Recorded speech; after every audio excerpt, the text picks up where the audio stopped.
자, 이제 이러면은 여기 이제 제가 기본적으로 가지고 있는 아이디어, 의견. 그러니까 이거는 단기적인 비유라기보다는 좀 중장기적인 거죠. 이제 증시, 위험자산, 전체적인 경제 상황 그런 거에 대한 거고. 근데 우리가 너무 장기만 보고 살 수는 없잖아요. 그렇죠? 단기도 좀 보자. 나는 좀 내려가는 거 이런 거 좀 피하고 싶어. 그런 분들도 계셔가지고서 한번 이 부분을 추가를 해본 건데요. 그러면 우리가 하락이라는 거 얘기하기 전에 뭐든지 이제 기준을 잡고 가는 게 중요하잖아요. 그러면은 우리가 하락이라는 것도 좀 여러 가지로 나눠 가지고서 한번 기준을 가지고서 생각을 해보자는 거죠. 그랬을 때 이제 제가 과거에 힘 빠진 주식시장 기준점을 잡아보자 라고 해서 만든 게 있어요. 요 PPT 내용을 조금 짧게 정리해 가지고 왔는데요. 보시면은요. 자, 증시 하락 시에 우리가 기준을 한번 설정을 해보자. 어떤 식으로 설정을 할 것이냐. 저는 증시를 하락에 대해 가지고서 세 가지로 나누어서 이제 판단을 합니다. 뭐냐 하면 첫 번째로 5에서 10%, 한 10% 내외 조정이에요. 이거는 언제든지 발생 가능합니다.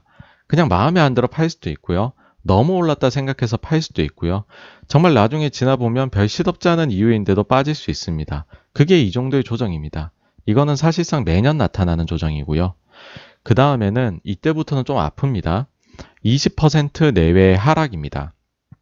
이건 어떤 거냐 하면은 이제 펀더멘탈에 큰 타격을 줄 수 있는 요소이기는 하나 그렇다고 증시 현재 전반적인 판을 깰 정도의 이벤트는 아닌 경우 예를 들어서 뭐 몇 년 전에 있었던 뭐 피그스 문제나 그리스가 뭐 이제 부채를 갚지 못하는 그런 문제들 뭐 이런 게 있을 때 증시가 한번 크게 흔들리죠. 근데 그렇다고 해가지고서 이번에 코로나 때나 글로벌 금융위기 때 같이 어마어마한 하락이 오지는 않습니다. 세 번째로는요, 30% 이상의 폭락입니다. 이건 어떤 특징이 있느냐? 그동안 증시를 잘 뒷받침해주던 유동성 공급이 이제 메마르기 시작하고 그리고 혹은 이제 경제 질서에 근본적인 타격이 발생할 때입니다. 딱 들어보셔도 뭐 과거에 금융위기라든지 이번에 코로나19라든지 아닌 과거에 미국의 이제 대공황이라든지 뭐 이럴 때라고 얘기를 드릴 수 있겠네요. 그럼 여기서 결정을 하시는 거예요. 그리고 내 투자 스타일을 결정을 하는 거죠. 만약에 이제 아주 기민하게 매매를 하겠다라고 하시는 분들이면은 나는 10% 내외 조정도 한번 피해 가보겠다라고 하며 그에 맞는 투자법을 만드시면 되는 거고 반대로 이제 나는 20% 내외 하락부터는 좀 피하고 싶다라고 하면은 그런 이슈들을 쭉 적어놓고 한번 시나리오를 세워보고서는 그에 맞게 매매를 하시면 되는 거겠죠. 혹은 10% 20%까지도 뭐 주식 하다 보면 그럴 수도 있지 뭐 우리나라 상하한가 폭이 30%인데 10% 20% 내가 보고 주식하는 거 아니야. 나는 30% 이상의 폭락만 한번 피해가고 싶어. 이건 한 10년에 한 번씩 오는 거잖아요. 이건 정말 피하고 싶어 라고 하는 분은 이것만 보시면 되는 거죠. 그러면은 우리가 과거에는 어떠했느냐 보시면은 7, 8, 9년에서 금융위기 온 이후에는 코로나19 위기가 오기 전까지는 30% 이상의 폭락은 한 번도 없었습니다. 당시에 보시면은요, 2010년 4월에서 7월까지 유럽 국가부채 위기가 있었어요. 이때 이제 20%가 조금 안 되는 그 하락이 나타났었고요. 이게 이제 아까 말씀드린 펀더멘털을 크게 훼손시키기는 하나 판을 완전 깨지는 못하죠. 그 다음에는 뒤이어서 1년 뒤에 미국이 신용등급이 강등되는 이때 무디스가 깎았죠. 일이 있었어요. 이때 20% 터치를 한번 했습니다. 근데 이것도 뭐 어쩌겠어요. 미국 신용등급이 내려가도 미국채 사야죠. 미국이 최고인데. 그 다음에 1년 뒤에는 그리스가 이제 유로존을 탈퇴한다 하는데 이 두 개에 비해서는 좀 경량급입니다. 그렇죠? 그리고 나중에 사실 따지고 보면 뭐 그리스 정도 하나가 대단하겠냐 그런 생각도 들어요. 이런 게 이제 10%씩 매년 나올 수 있는. 2014년도 9월, 10월에는 사실은 제가 이제 공란으로 비워둔 게 특별한 이유를 못 찾겠더라고요. 이때도 거의 한 10% 좀 빠지는 경우가 있고 15년도는 기억해 보시면은 이때 당시 이제 중국이 갑자기 위안화를 크게 절하했던 시기입니다. 이때 우리가 모르는 뭔가 안 좋은 일 있는 거 아니야 하면서 나스닥이 거의 20% 가까이 하락을 했었죠. 그 이후에는 사실 이제 옐런의 시기입니다. 옐런 시기에는 뭐 폭락 없었던 시기입니다. 정말로 태평성대 같은 시기였고 그걸 지나서 파월이 2월에 잡고 난 이후에 이제 미중 무역 분쟁이 격화가 됩니다. 그러면서 20% 이상의 이때 폭락이 왔던 시기가 있고, 그 뒤에는 이제 이게 회복하고 나니까 그냥 단순히 많이들 사서 빠졌던 거라는 생각이 들어요. 이때도 사실 어떤 이벤트였는지 저는 못 찾겠습니다. 이유를. 10% 정도 빠졌었고요. 그러고 나서는 이제 올해 초였죠. 누구도 사실은 코로나가 처음 발생했었을 때에 신종 코로나가 이 정도까지 번질 거다라는 예상 거의 못 하셨을 것 같아요. 이게 이제 판을 흔들어 버리는 요소인 거죠. 이제 질서를 완전히 뒤흔드는 이런 건 이제 30% 이상의 폭락. 그 다음에는 이제 미국 대선 불확실성으로 이제 올해 가을이었죠. 요때 또한 10% 정도 나오는. 사실 끝나고 나니까 미국 대선도 그래요. 그쵸? 뭐 처음에는 블루웨이브가 제일 좋다 그랬다가 그래야지만 증시 오른다 그랬다가 나중에는 상원이 공화당 되는 게 오히려 더 좋다 이러면서는 증시 올리고 하는 걸 보면 이때도 그냥 시장이 1년에 한 번씩은 10%씩 빠져주니까 그냥 그런 좀 실증나서 빠졌던 게 아닐까 하는 생각이 들 정도입니다. 저는 개인적으로 어떠냐 하면은요. 뭐 10%는 제가 맞추기 어려운 거다라고 생각을 합니다. 이걸 제가 다 맞춘다면 신이라 생각하고 저는 그 정도 능력은 없다고 생각을 해요. 다만 이제 20%는 피하면 좋고 못 피하면 어쩔 수 없고 30%는 무조건 피하자 그런 거죠. 그럼 이제 20%에 대해 가지고서는 조금 더 이제 부연 설명을 요게 드릴 요소인데 20%는 좀 피해보자 특히 이제 제가 뭐 이제 기관 투자자로서 일하고 있을 때는 그런 생각을 많이 했었는데 그 이유가 무엇이냐 하면은요 20%라는 거가 가지고 있는 상징성입니다. 약세장이라고 우리가 흔히 얘기하잖아요. 그 약세장이란 것도 정의가 있을 거잖아요. 그 공식적인 정의가요, 여러분 20% 이상 하락했었을 때 이제 약세장에 접어들었다라고 공식적으로 정의를 내릴 수 있게 됩니다. 그러니까는 정부 입장에서는 어떻겠어요? 20% 이상 하락되면은 온 언론에서 약세장이라고 떠들겠네. 그것만은 막아야지라고 해서 각종 기금성 자금들을 출동해서 막기 위해 노력을 하겠죠. 그게 20% 가지고 있는 상징성이고요. 두 번째로는 이제 기관 투자자들의 경우에는 로스컷 규정이 있어요. 어떤 종목이 많이 빠지면은 팔아야 되거든요. 이게 좀 저는 잘못된 규정이라는, 그러니까 필요한 듯 하면서도 정말 필요 없는 것 같은 규정입니다. 이제 이게 어떤 거냐면은요. 어떤 종목을 가지고 있는데 이게 20% 이상 빠져요. 그러면은 좀 민감한 기관에서는 무조건 다 팔게 합니다. 무조건 하루나 뭐 일주일 이내에 그 종목 다 전량 매도해 주세요. 그러는 데도 있고 어떤 데는 20% 빠지면 사유서를 쓰게 합니다. 왜 20%가 빠지는 종목을 당신이 샀느냐? 20% 빠졌는데 이거 계속 보유할 거냐? 아니면 물타기 할 거냐? 아니면은 뭐 저기 전량 매도를 할 거냐? 사유서를 쓰고서 한 10% 정도는 더 빠질, 이제 30%까지는 빠져도 된다. 오케이. 뭐 유지하겠다 그러면 그런 사유서를 쓰라고 얘기를 합니다. 그러면 어떻게 되느냐? 많은 기관 투자자들이 일단 불려가는 것 자체가 굉장히 고역이거든요. 그러니까는 팔아버리죠, 보통은. 근데 여기서 제가 왜 이게 필수 불가결한 거다라고 생각을 하냐 하면 그럼에도 불구하고 막 20% 빠졌는데 진짜 좋아하는 주식일 수도 있잖아요, 자기가. 나는 이게 너무 좋은데, 너무 좋을 것 같은데 시장이 오해를 해가지고 파는 것 뿐인데 라고 생각하면 한 18%, 19% 빠지고 있을 때 전량 매도 해버려요. 그러고 다음날 다시 삽니다. 이제 그냥 매매 비용만 나오는 거죠. 근데 다시 사면 어떻겠어요? 예를 들어 뭐 A라는 주식을 10,000원에 샀어요. 근데 그 8,100원이 됐어요. 이거 8,000원 되면 로스컷인데 기관에서 불러서 뭐라 하겠네? 전량 매도 해버려요. 그럼 빠지겠죠, 좀. 그러고서 다음 날에 8,000원에 사요. 그러면 이제 또 20% 로스컷이 새로 생긴 거잖아요. 6,400원까지 빠질 때까지는 그 주식은 로스컷 규정이 안 걸리거든요. 이제 그런 식으로도 매매를 합니다. 뭐 여튼 좀 이제 이상한 대로 세긴 했는데 그런 정도로 이제 20%라는 거는 좀 상징성이 있어요. 그래서 이걸 좀 막기 위해 노력들을 하니까 기관 투자자들 입장에서는 이거 피해가고 싶은 게 솔직한 마음입니다. 저도 그랬고요. 근데 이제는 뭐 개인 투자자가 됐으니까 사실은 20%도 크게 눈에 안 들어오기는 합니다. 그러니까는 개인 투자자들이 가지고 있는 장점이라고 생각을 해요. 좀 더 긴 시각에서 투자를 할 수 있는 그런 부분이 있다고 생각을 합니다. 그럼 이제는 진짜로 중요한 게 30%짜리인데 그러면 제일 먼저 알아야 될 게 이게 유동성이 좀 공급되고 있느냐 아니냐 뭐 이런 거거든요. 여기에도 여러분 이제 단계가 있습니다. 뭐냐 하면은요. 맨 처음에 위기가 발생해요. 요번에 뭐 코로나 같은 것들 그런 게 발생을 하면 정부, 중앙은행 총동원해서 적극적인 유동성 완화 정책을 펼치게 됩니다.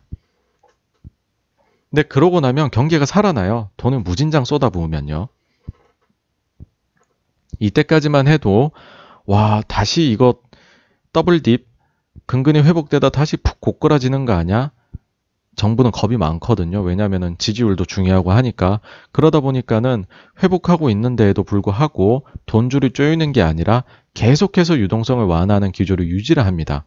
그래서 실물 경제 회복세가 가속화되기를 원해요. 이게 어떤 상태냐면 환자에 비유합니다. 저는 뭐냐 하면은 환자인데 이거 완전 쓰러진 거예요. 그러고서 이제는 뭐 링거도 좀 맞고 이제 죽도 먹어서 겨우겨우 이제는 눈도 뜨고 말도 해요. 근데 이때 갑자기 걸어라 뛰어라 라고 해버리면은 고꾸라지겠죠. 그러니까 계속해서 아직까지는 환자 분께서 링거도 맞으셔야 되고요. 좀 영양제도 맞으셔야 되고요. 그 다음에 죽도 드셔야 돼요 라고 하면서 계속 유동성을 완화해 가지고서는 공급을 해주는 거죠.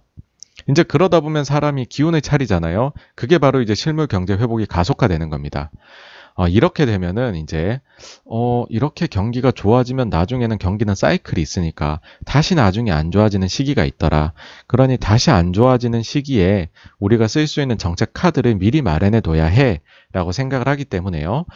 실물 경제에 타격을 입히지 않는 수준에서 되게 조심스럽게 유동성을 차츰차츰 회수해 나가기 시작을 합니다. 이게 언제냐 하면은 그 이제 테이퍼링 할 때죠. 글로벌 금융위기 이후에 그 다음에 그 이제 누구였죠? 그 옐런 전에 버냉키죠. 버냉키가 자리에서 물러나기 전에 조심스럽게 자산 매입을 줄여나가면서 유동성을 회수를 하기 시작합니다. 예.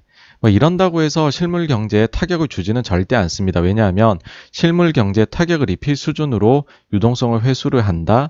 그 정도로 담력이 센 중앙은행, 정부는 잘 없습니다. 왜냐하면 이게 과거의 실책 때문이거든요. 과거에 이제 29년도에 대공황이 닥쳤을 때 그때 경기가 좋아지기 시작할 때 너무 빠르게 아직 중환자인데 유동성 회수를 갑자기 해버렸어요. 그러면서 더블딥에 빠졌었던 선례가 있기 때문에 그 이후에 오는 뭐 중앙은행, 그다음 정부들은 절대로 이거를 갑작스럽게는 못하더라고요. 자, 이제 이게 가속화가 되면 이제는 회복이란 단어를 뗍니다. 그리고 성장이란 단어를 붙입니다.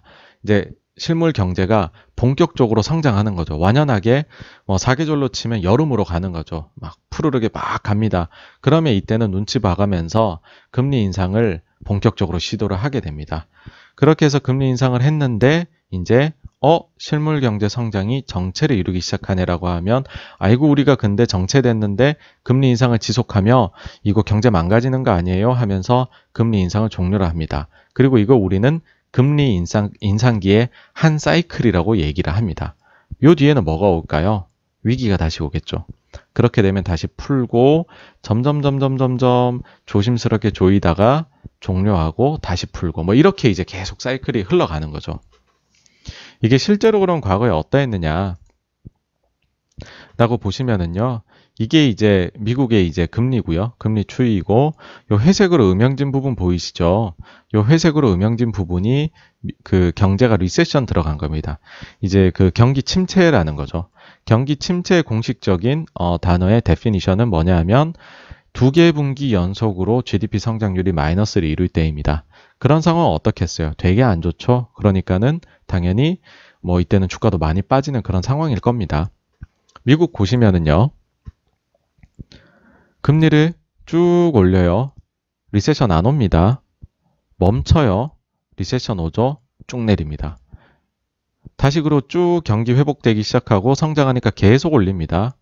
더 올리면 경제 망가질 것 같아. 금리 인상 멈춥니다. 개걸음을 하죠, 옆으로. 그러고서 침체가 옵니다. 다시 내립니다. 쭉 다시 올립니다. 이때는 하다가 빠르게 내려가지고서 다시 회복을 시켰더라고요. 근데 결국에는 금리를 인상했다가 멈추고 나면 빠지고, 금리 인상했다 멈추고 나면 경제 침체 와서 빠지고, 이게 계속 반복이에요. 계속. 이걸 이제 표로 이제 정리를 해봤어요. 과거에 이런 사례가 어떠했느냐. 아까 말씀드린 금리를 쭉 인상시켰다 멈춘 이유. 자, 그 한 사이클이라 말씀드렸죠. 그 사이클이 번, 두 번, 세 번, 네 번, 다섯, 여섯, 일곱, 여덟, 아홉, 열, 열하나, 열두, 열세, 열네. 1950년대 이후로 14번이 있었습니다. 요 14번 중에서요. 경기 침체를 벗어났던 적은 단 3번밖에 없습니다. 그러니까는 이제 다시 이제 앞으로 돌아가서요. 30%짜리 하락을 피하고 싶다라고 하시면은 이걸 보시면 됩니다. 금리 추이. 금리가 내려가고요. 인상되고 있는 시기까지는 유동성에 대해서 별로 걱정하실 필요가 없다는 얘기를 드리고 싶어서 이 자료를 이제 준비를 한 거고요. 그게 다 이어지고 난 이후에 금리 인상이 멈춘 이후에 그때 정말로 무서운 세상이 펼쳐진다는 겁니다. 네, 그래서 결론적으로는 유동성만 봤었을 때는 뭐 장기적인 시각에서는 지금 벌써 걱정할 일 절대 없다는 거고요. 금융위기 한번 예를 들어봤어요. 그러니까 어떻게 보면은 단순할수록 계산이 맞을 때도 있잖아요. 지난번 금융위기 때요. 금리를 제로까지 내리고 그 다음에 첫 번째로 금리를 인상하기까지 무려 7년이 걸렸습니다. 그럼 그런 생각할 수 있죠. 코로나19는 몇 년이 걸릴까? 과연 지난 금융위기하고 똑같다라고 만약에 생각을 하면 이번에도 7년 걸리는 거 아니야? 이렇게 생각할 수도 있거든요. 그러면 어떻게 되겠습니까? 첫 번째 금리 인상이 이렇게 될 수도 있는 거죠. 2027년. 그러면은 생각보다 이 사이클이 굉장히 상당히 길 수도 있다. 라는 걸 한번 말씀을 드리고 싶습니다. 물론 이제 유동성에 대해서는 제가 뭐 연준의 자산 추이나 이런 것도 계속 언급을 해드리잖아요. 저는 이제 30%짜리는 피하고 싶은 사람이니까. 그래서 거기에 대해서는 계속해서 열심히 이제 제가 좀 분석을 해가지고서 저희 86관과 채널에 계속 올릴 생각입니다. 그래서 관심 있는 분들은 그 점은 계속 꼭 한번 체크를 해주셨으면 합니다. 네, 그러면은 이제 하락의 세 종류. 아이고, 하락 얘기하려니까는 뭐 선행 작업해야 될 게 너무 많네요. 하락의 세 종류에 대해서 먼저 말씀을 드렸고요. 그럼 이제 지금 상황은 어떠하냐거든요. 자, 제가 이제 욕심쟁이 투자자라고 얘기를 드렸어요. 뭐냐 하면 저는 사실 10% 조정에 대해 가지고서는 별로 관심이 없어요. 왜냐하면 제가 맞추기에 어렵고 제가 그렇게 막 이제 확률이 높다고 생각은 안 합니다.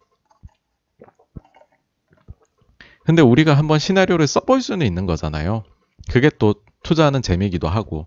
그렇게 했었을 때 지금 사람들이 걱정하는 것들 중에서 우리가 신경 써야 될 게 뭐냐 쭉 한번 해봤어요. 제일 첫 번째는요.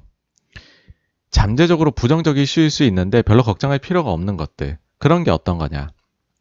첫 번째가 이번 주에 나온 실업지표, 고용지표 미국 거 실망스러웠죠. 그렇죠? 실업은 생각보다 증가했고 고용은 생각보다 신규 고용은 안 나왔고.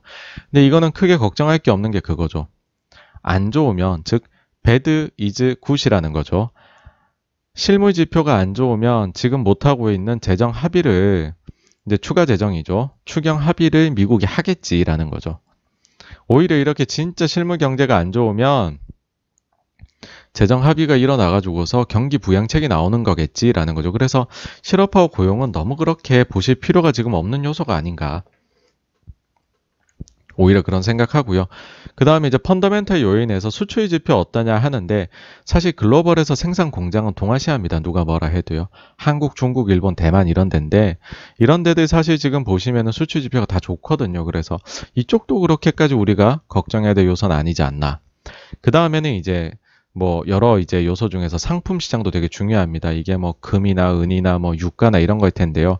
이것도 보시면은 얼마 전에 있었던 오펙 감산 회의가 뭐 생각보다는 스무스하게 잘 넘어갔어요. 그러니까 이것도 잠재적으로 부정적 이슈 될 수 있었는데 넘어갔고, 그 다음에 보시면은 이제 지금 닥쳐올 것 중에 1월 5일에 상원 선거가 있습니다. 이게 뭐냐 하면은요. 간략하게 말씀드리면 미국의 상원 선거 아직 덜 끝났어요. 두 자리가 남아 있는 상황입니다. 두 자리가 남아있는데 지금까지 보면 50대 48로 공화당이 앞서 있어요. 근데 여기서 이제 두 자리를 뽑는데 만약에 민주당이 두 자리 다 가져가게 되면 50대 50이 되고 여기에 부통령이 권한을 행사할 수 있으니까 민주당이 51대 50으로 다수당이 되는 거죠. 그러면 블루 웨이브가 탄생을 하는 거죠. 자, 근데 지금 현재 봤었을 때에는 지금 여론조사에서는 대체적으로 공화당이 우세한 걸로 나오더라고요. 그래서 아마도 이 상원 선거 결과도 지금 시장이 가장 좋아하는 대통령은 바이든이 가져가고 상원은 공화당이 가져가는 그림으로 나오지 않을까라는 이제 가능성이 일단 높은 거죠. 그래서 이 부분도 뭐 어떤 분들은 이거 리스크 요인이다라고 보실 수도 있겠지만은 현재 봐서는 크게 리스크 요인은 아닌 것 같고요. 그 다음에는 연말에 단기금리가 종종 급등하는 사태가 벌어지거나 합니다. 이런 일들이 벌어지곤 하는데 이제 이렇게 되면은 증시가 한번 흔들흔들 할 때가 있어요. 이게 뭐냐 하면은 한번 지난 기사를 한번 가지고 와봤는데요. 자, 2020년 세계 증시 미국 레포 시장에 달려 있다. 이게 이제 뭐 단기 자금 시장인데요. 미국 금리 굉장히 낮잖아요. 그쵸? 근데 2018년도 말에 보시면요. 하루짜리 빌리는 금리가 연율로 따지면 이제 6% 중후반까지 올라갔었어요. 굉장한 자금 경색이 있는 거죠. 돈을 구하는데 안 되는 거예요. 이게 보통은 어떤 데서 구하는 자금이냐 하면은요. 은행 간 거래를 해요. 뭐냐면은 은행들이 이제 그 자금을 이제 예금 받고 대출 빌려주고 하잖아요. 거기에 일정한 이제 리저브를 가지고 있는 거를 이제 법적으로 정해놨단 말이죠. 근데 이제 리저브를 얼마 이상 이제 그 가장 효율적으로 가지고 있기를 원할 거란 말이에요. 예를 들어서 너무 예금을 많이 가지고 있어. 그 대출은 덜 나갔어. 그럼 내 수익성이 망가지는 거잖아요. 근데 그러면은 대신에 리저브에는 여유가 생깁니다. 반대로 너무 공격적으로 했어요. 대출은 되게 많이 해줬는데 예금은 별로 못 받았는데 대출은 너무 많이 해줬어요. 그럼 마진은 좋아질 수 있는데 내가 리저브 법적인 거는 준비자금이라고 하거든요. 그걸 못 지키게 돼요. 그러면 그 준비자금을 맞춰야 되기 때문에 다른 은행에서 빌립니다. 그러니까는 예금이 이제 뭐 좀 더 많아가지고서 여기서 초과분이 있는 애한테 부족분이 있는 애가 빌리거든요. 그런 거를 단기자금 시장에서 빌리는데 이게 되게 안정적이어야 되는데 이때는 엄청 폭등했던 적이 있습니다. 이런 일이 있으면 뭘 촉발하냐 하면 대규모 매도를 촉발하긴 하거든요. 이게 되게 좀 이해하시기가 어려울 거예요. 이게 특히 헤지펀드들이 이거를 많이 하는데 이게 되게 이해하시기 어려운 요소인데 이게 뭐냐 하면은 요거는 한번 제가 적어가면서 해볼게요. 우리나라에도 이제 레포 펀드라는 게 있어요.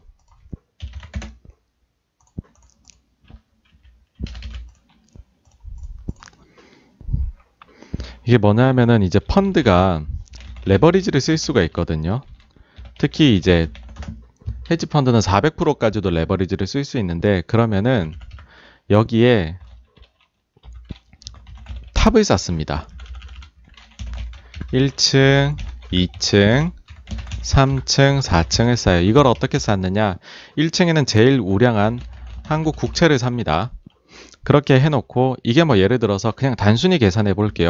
국채 샀는데 금리가 예를 들어 2%를 준다라고 2%를 준다고 해볼게요. 이거를 이제 100억을 샀어요. 이렇게 사놓고서는 이거를 딴 데 가서 레버리지를 써요. 100억을 담보로 해가지고서는 돈을 빌립니다. 국채는 너무 안정적이잖아요. 그러면 사람들이 100억을 그대로 이제 여기서 대부분 빌려줘. 한 95억쯤을 빌려줘요. 금리는 얼마에?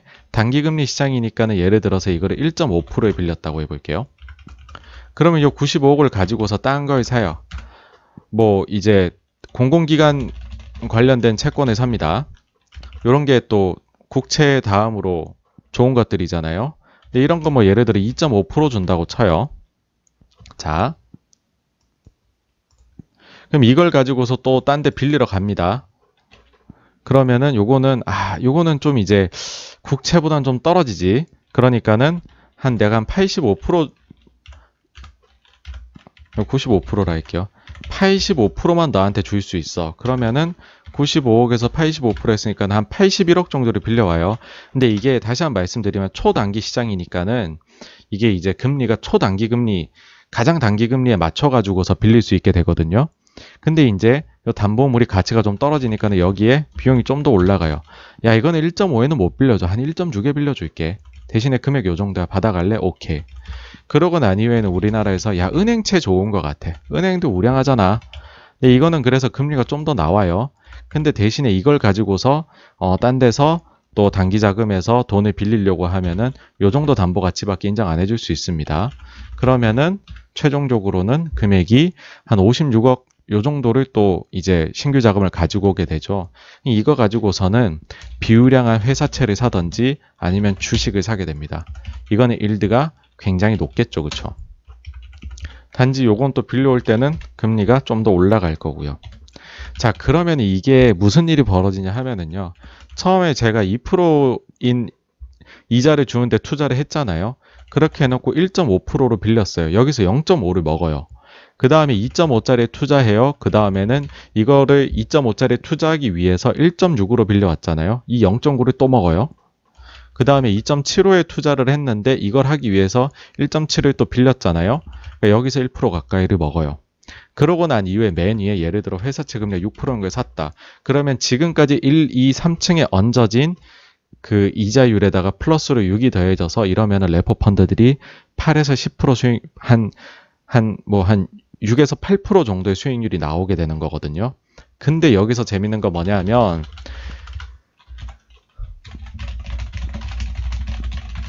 만약에 금리를 내린다면요. 금리 내리면 어떻게 됩니까? 채권 가격이 올라가죠. 그럼 내가 채권을 엄청 사놨잖아요. 금리가 내려가죠. 이거 가격이 다 올라가 버려요. 그러면은 레포 펀드가 수익률이 2자릿대가 나오게 됩니다. 자, 이게 단기자금 시장하고 어떻게 연관이 되느냐? 얘네들이 여기서 빌린 것들이죠. 이만큼. 이게 다 초단기 시장에서 나옵니다. 이게 우리나라가 처음 했느냐? 아니요. 외국 애들이 더 먼저 했어요. 걔네들이 이렇게 빌려갔거든요. 근데 아까 뉴스 기사 한번 다시 보실게요. 사실 이게 되게 어려운 내용이어서 지금 이해가 안 되시면 2번, 3번 돌려보시면 됩니다. 이거 사실은 이해가 될 수가 없어요. 이거 실제 안 해보신 분들은. 자, 이게 만약 6% 중반으로 올라갔다. 그럼 어떻게 될까요? 이게 지금 1.5로 빌린 게 아니라 6.5로 빌린 것들이 다 되겠죠. 그러면은 원래는 2%에 빌려서 1.5, 0.5를 먹어야 되는데 4.5% 손실이 나게 되죠. 그쵸? 여기서 또 손실 나죠. 여기서 또 손실 나죠. 손실액이 눈덩이처럼 불어나게 됩니다. 이게. 그래서 초단기 자금 시장에서 레버리지를 최대한으로 일으켜서 투자한 펀드들은 견디지를 못합니다. 그래서 단기자금 시장이 요동을 치면 헤지 펀드들이 난리가 나게 되고 울며 불며 연준한테 돈 풀어달라 그러고 하여튼 난리 납니다. 그래서 이제 근데 올해 어떤 게 있냐면 대출이 엄청 나갔잖아요. 근데 이제 은행들이 뭐 여러 가지 이유로 이제 연말이 되면 대출 너무 많이 나가 있으면 내가 레버리지 비율이 높아 보이니까 연말에 잠시 잠깐 좀 유동성을 흡수를 하려고 한다는 거예요. 대출을 좀 너무 나간 것 같으니까는 좀 일정 부분 조이겠다 이런 좀 움직임이 있다고들 얘기들을 해요. 미국에서. 그러면은 얘네들이 돈을 흡수해버리면 단기자금 시장이 다시 또 요동치는 거 아니야. 지난 2018년 말처럼. 그렇게 돼버리면은 만약에 이게 진짜 6% 중반까지 올라가면 아이고 그러면은 헤지펀드 다 죽는다. 그런 얘기를 할 수 있는 거죠. 그러다 보니까는 이게 혹시나 시장의 하락을 뭐 잉태하는 것 아니냐 그런 말씀들을 많이들 하시는데 근데 이것도 별로 걱정하실 필요가 없습니다. 이때보다 더 심한 적 있죠. 그렇죠? 이게 2019년도 가을이에요. 이때는요 10%에 갑니다. 아니 무슨 미국이 제로금리라는 나라가 하루짜리 돈 빌리는데 10%래요. 비용이. 근데 이제 이런 일이 발생해서 미국이 어떻게 대책을 세웠느냐라고 하면은 요거 하나로 보여드릴 수가 있습니다. QE합니다. 그러니까는 사실 미국이 연준이 보시면은 QE4라고 한 번도 자기네들 입으로 얘기는 하지 않았어요. 돈은 풀었는데 QE는 아니래요. Not QE래요. 근데 보시면은 여기에 연준 자산은 연준이 테이퍼링을 선택한 이후부터는 계속 떨어지다가 요때 보이시죠? 요때가 아까 전에 그 10%짜리 나온 때거든요. 이때부터 10% 아이고야 단기자금 시장 다 죽겠다 해가지고 돈 막 풀어요. 이 푸는 폭 보이세요? 요 짧은 기간 동안에요. 미국이 지금 몇 년입니까 이게 지금. 몇 년에 걸쳐서 테이퍼링 한 것을 요 짧은 시간 만에 한 7, 80%를 수복을 해버립니다. 어떤 얘기를 드리고 싶은 거냐 하면은요. 만약에 단기자금 시장에 문제가 생길 것 같잖아요. 그러면 돈 풀 거예요 또. QE 아니라고 하면서. 이건 특별히 하는 거고 정말 단기적으로 할 거다라고 하면서는 돈을 풀 거예요. 그럴 수밖에 없어요. 예. 그래서 이 부분도 너무 저희가 걱정할 필요는 없다. 게다가 이제 뭐 그런 거 있더라고요. 원래는 이제 리보라고 해가지고서 글로벌에서 제일 많이 쓰이는 기준 되는 거죠 이제. 금리 매기는 건데 그게 원래는 올해까지 쓰고 내년부터 기준 바뀐다 그랬는데 이것도 연장됐거든요. 그래서 이것도 뭐 그렇게 혼잡함이 나오기는 어렵지 않나? 별로 걱정하실 건 아니다. 그런 거고요. 조금만 더 첨언을 해서 우리나라에서도 이 문제가 얼마나 지금 커져가고 있는지를 얘기를 드리자면은요.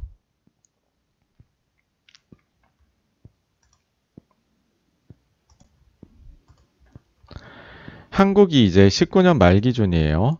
기관 간 레포 1평균 잔액이 이제 93조 정도라 합니다. 근데 1평균 잔액 보지 마시고요. 아까 말씀드린 그 매매는 매일매일 돌아가야 돼요. 제가 만약에 1조짜리 운영하는 운용사면은요. 하루에 한 2.5조 맨날 돌리고 있는 거예요, 레포를. 그러면 거래대금이 무지막지하게 나오겠죠, 이게. 이게 보이십니까, 지금? 네, 이게 조 단위거든요. 2015년에는 이제 8천조 정도가 거래대금이 나왔었어요, 연간으로. 레포 시장에서. 16년에 1경 넘어가고요. 19년에 2경 넘어갔습니다. 그러니까 우리나라도요, 단기자금 시장 팍 튀잖아요. 그러면 곡소리 날 때 굉장히 많습니다, 지금. 근데 이제 이렇게 되면은 정말 모든 것을 제치고서 돈을 푸실 거예요. 이게 너무 문제가 커질 수 있게. 이거는 하루 대차 안 맞잖아요, 이거. 그러면은 일단 퇴근도 당연히 6시에 못 할 거고, 그걸 떠나가지고서 돈을 무조건 구해야 됩니다. 어디서든. 예. 그럼 정부가 넣어줘야죠. 어떡하겠어요. 그쵸? 그래서 하여튼 이것도 뭐 되게 이쪽 업계에 계신 분들, 특히 헤지펀드 하시는 분들한테는 되게 중요한 이슈일 수 있는데, 뭐 옛날 하던 거 보면은 자꾸 돈 푸니까 큰 문제는 아닌 것 같다. 그리고 재정 절벽 우려도 있었어요. 사실 11일까지 안 되면 재정 절벽이 있었잖아요. 근데 이것도 거의 뭐 쪽지 예산안을 넣어가지고서는 봉합하는 것 같더라고요. 그래서 이거는 걱정할 필요 없는 것들. 근데 이제 걱정되는 것들 안 보자는 거죠. 이제 백신인데 그런 거죠. 뭐 이제 기대보다 만약 효과가 없으면, 부작용 심해서 사람들 안 맞으면, 그럼 사실 이거는 펀더멘털에 기스를 내는 거거든요. 앞서 말씀드린 뭐 이제 시클리컬이 가고요, 뭐 좋아지고요. 거기에 진짜 가장 이제 더 이상 가지 마세요 하고 이제 빨간불 거는 거는 이제 백신의 효과입니다. 두 번째는 미국 금리인데요. 만약에 진짜 미국의 금리가 유의미하게 지금 아직 1%를 제대로 못 넘어가는데 유의미하게 1%를 팍 넘어가 버리면은 금융시장에서는 한 번은 흔들림이 올 수 있다. 그러니까 10% 조정은 만약에 미국 금리가 팍 튀게 되면 나타날 수 있습니다. 이거는 왜 그러냐 하면은요. 아까도 보셨겠지만은 엄청나게 레버리지 내는 지금 펀드들이 많다고 말씀드렸잖아요. 그런 펀드들 입장에서는 금리가 차근차근 올라주는 건 그나마 방어가 돼요. 근데 이렇게 갑자기 좀 의미 있게 올라가 버리게 되면 이제 전략 자체를 완전 수정을 해야 되거든요. 그거는 어떤 거겠어요, 이제. 어떻게 보면 주식도 같이 팔아야 되는 상황이 오는 거죠. 그리고 또 연기금 같은 경우에는 지금 우리나라 연금이 팔고 있는 이유기도 한데 금리가 올라가면 채권 가격은 가치는 떨어집니다. 그럼 제가 포트폴리오에 짜놨어요. 뭐 주식은 몇 프로 가지고 있어야지, 올해는 채권은 몇 프로 가지고 있어야지. 근데 금리가 올라요. 그러면은 채권이 내가 원했던 비중만큼보다 가격이 떨어지니까 비중이 떨어지게 되잖아요. 근데 주식은 올랐어요, 올해 많이. 그럼 주식 비중 많이 올라가요. 그럼 내가 원했던 비중을 맞추려면 어떻게 해야 되겠어요? 네. 주식은 팔아야 되고요. 채권은 사야 됩니다. 그러니까 이게 유의미하게 올라가 버리게 되면 주식을 이제 매도를 해야 되는 요인이 생길 수 있습니다. 네, 그래서 이거는 좀 10% 조정을 만들어낼 수 있는 수급적인 요소라는 거고요. 그래서 보셔야 되는 거고요. 그 다음에는 이제 이거랑 사실 이번하고 연관되는 건데 올해 주식들 많이 올랐어요. 그러니까는 각종 이제 장기성, 연금성 그런 그 자금들이 본인들이 연초에 세웠던 계획보다는 지금 주식 비중이 커져 있는 상황일 거라는 거죠. 이거를 이제 뭐 JP 이런 데서는 뭐 3천억 달러도 나올 수 있다, 글로벌에서는 얘기를 하더라고요. 그래서 아마 이제 장기성 자금 매도는 12월 달에 들어와 가지고서는 뭐 한국은 사실은 한 6월부터 계속 나오고 있는데 뭐 장기성 자금들에서 매도가 계속해서 연말까지 나올 수 있지 않을까. 근데 이게 만약에 좀 잘못해서 이제 미국 금리 요소 튀는 거 이런 거랑 갑자기 믹스가 돼버리면 10% 조정 이런 거 갈 수도 있다. 그런 걸 한번 체크해보자 하는 거고요. 그 다음에는 이제 저희 영상 보시면은 이거 많이 나와요. 제가 빅스에서 빅스도 단기물하고 중기물이 있습니다. 그중에 중기물을 보십시오. 이런 말씀 계속 꾸준히 드렸잖아요. 빅스 보시면은 이제 요게 그 빅스 Y니까 단기물이네요. 단기물은 보시면은 연초에 코로나 팍 터지고는 엄청나게 튀었어요. 그러고는 경기가 좋아지고 돈 풀리고 하니까 계속 떨어져서 거의 연초 수준으로 지금 빠져 있습니다. 그렇죠? 이게 어떻게 보면은 변동성 지수란 측면에서는 맞는 말이잖아요. 근데 중기 빅스물 같은 경우에는 코로나 이후 올라가고서는 뭐 그렇게 많이 안 빠져 있는 상태예요. 그러니까 이게 이제 이때 당시에 그런 거죠. 자, 코로나 터졌어. 와, 경기 완전 난리 났네. 근데 트럼프 재선이 달려있네. 11월 달에. 어떻게든 그때까지는 경제 살리겠지. 오케이. 돈을 풀어서라도. 근데 그 전후로 해가지고서는 변동성이 커질 거야. 그러니까 우리가 10월물, 11월물, 12월물. 그리고 대통령이 확실히 이제 취임식하는 1월 달까지도 트럼프가 목리를 부리면 결정 안 될 수 있어. 1월물까지도. 여기까지가 집중적으로 빅스 중장기물에 대해 가지고서 가격 배팅이 들어간 거거든요. 이게 이제 일종의 헤지라고도 볼 수 있고 어떻게 보면은 아니면 하락에 배팅하는 걸 수 있습니다. 근데 지금 글로벌 어떤 그 자산군을 보아도요. 굉장히 가격이 많이 올라와 있어요. 근데 사실 그러니까 어떻게 보면 곰들이 다 죽어버린 거죠. 증시 하락론자들이. 제가 볼 때는 마지막 하락론자들이 몰려가 있는 곳이 바로 변동성 지수라고 생각하고 그중에서도 중기물이라고 생각을 하거든요. 그래서 만약에 이 지수가 반대로 좀 봅니다. 폭락을 하잖아요. 그럼 그때부터는 정말로 증시가 한번 하락할 수도 있겠네라 생각을 해야 된다고 봅니다. 이게 폭락하면 왜 그렇게 봐야 되느냐라고 하면 그거거든요. 더 이상 증시를 부정적으로 보는 사람이 사라져버린 꼴이 되는 거잖아요. 그러니까는 마지막으로 비관론자들이 빅스 중기물에 몰려가 있는데 그 사람들이 항복 선언하고 다 팔고 나가버린다? 그럼 빅스 중기물 가격이 폭락을 하겠죠. 그 순간이 되면 어떤 거냐? 아이고 진짜로 증시에 곰은 한 명도 안 남아있네. 그럼 다 샀네? 더 사줄 높은 가격에 사람이 없네? 조심해야겠네. 그렇다는 거죠. 그래서 이제 빅스 가격 보시면서 빅스M 가격 보시면서 이게 너무 많이 떨어지면 10% 조정 한번 걱정을 해야 된다. 뭐 그런 겁니다. 그래서 이런 요소들 한번 보시면서 내가 만약에 오르락 내리락 하는 거 다 수익을 올리고 싶다라고 하시면은 이런 것들 한번 체크해 보시라. 그 중에서 이런 건 좀 노이즈고요. 이런 건 좀 진짜로 영향 줄 수 있는 요소들이다. 그런 겁니다.